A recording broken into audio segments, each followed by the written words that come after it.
వందలేళ్ల చరిత్ర కలిగిన ఈ జాతర అభివృద్ధికి మాత్రం నోచుకోలేదు. ఒకవైపు తెలంగాణ రాష్ట్ర ప్రభుత్వం పర్యాటక కేంద్రంగా తీర్చిదిద్దామని చెప్పినా నేటికి అది కలగానే మిగిలింది. గోండురాజుల కాలం నుంచి చుట్టూ ఎత్తైన కొండలు, ఆకుపచ్చని అడవిలో కొలువుదీరిన ఈ అమ్మవారి గుట్టలో ఎన్నో విశేషాలు దాగున్నాయి. భక్తుల పాలిట కొంగు బంగారంగా విరాజిల్లుతున్న గాంధారి కిల్లా జాతర విశేషాలను మా ప్రతినిధి శ్రీనివాస్ అందిస్తారు. నెలవంకతో ప్రారంభమయ్యే ఆదివాసీ గిరిజన జాతరలు మాఘశుద్ధ పౌర్ణమితో ముగియనున్నాయి. వందల ఏళ్ల చరిత్ర కలిగిన గాంధారి కిల్లా జాతరకు అంకురార్పణ చేశారు నాయకపోడు వంశస్థులు.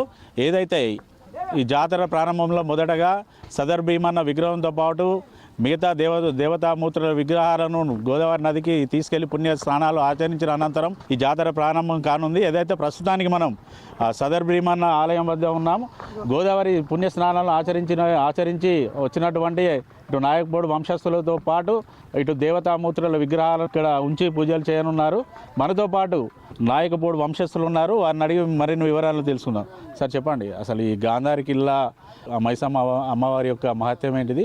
ఇక్కడ ఈ జాతర ఎన్నేళ్ళుగా కొనసాగుతుంది? గత పూర్వీకుల నుండి మా చిన్నతనం నుండి చూస్తున్నాం. 15-20 సంవత్సరాల నుండి ఈ జాతర కొనసాగుతుంది.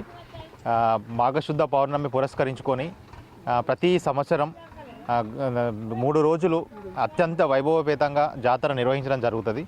దానిలో భాగంగానే మొదటి రోజు సదరు భీమన్న నుండి దేవతామూర్తులను గోదావరికి పుణ్యస్నానాల కోసం తీసుకెళ్ళి అక్కడ స్నానం ఆచరించి తిరిగి తీసుకొచ్చి సదరు చేరుకొని ఇక్కడ దేవునికి పట్నాలు వేసి పూజలు నిర్వహించడం జరుగుతుంది.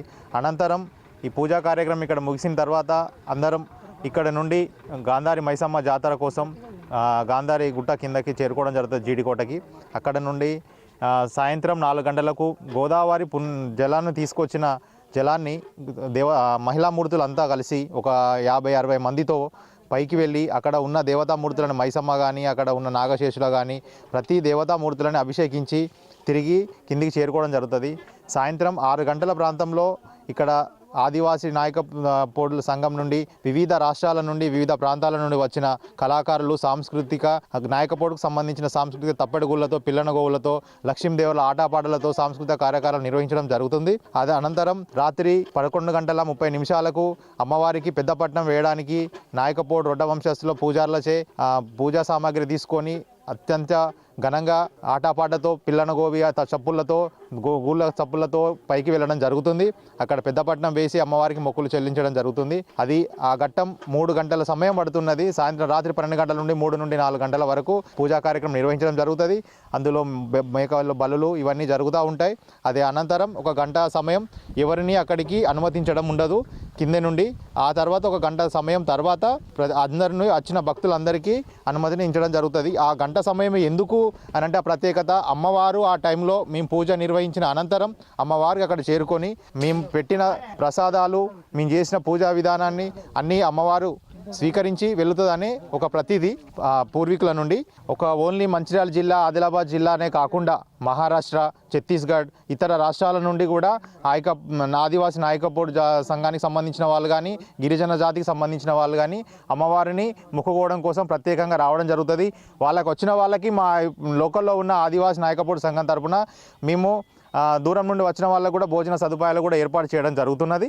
అది ప్రతి సంవత్సరం చేస్తున్నాం. దూర ప్రాంతాల నుండి వచ్చిన వాళ్ళకి ఇక్కడికి వచ్చిన తర్వాత వాళ్ళు చేసుకోవడం అంటే కుదరదు కాబట్టి మేము మా సాధ్యమైనంత వరకు మేము చేసే ప్రయత్నం చేస్తున్నాం. నా చిన్నప్పటి నుంచి నేను ఈ యొక్క గాంధారి కిల్లా జాతరకు రావడం జరుగుతుంది. మేము మొక్కిన మొక్కులు కూడా మా యొక్క గాంధారి కిల్లా మైసమ్మ తల్లి తీర్చడం జరుగుతుంది. మేము కోరిన కోరికలు కానీ మొక్కిన మొక్కులు కానీ చాలా బాగా జరుగుతున్నాయి.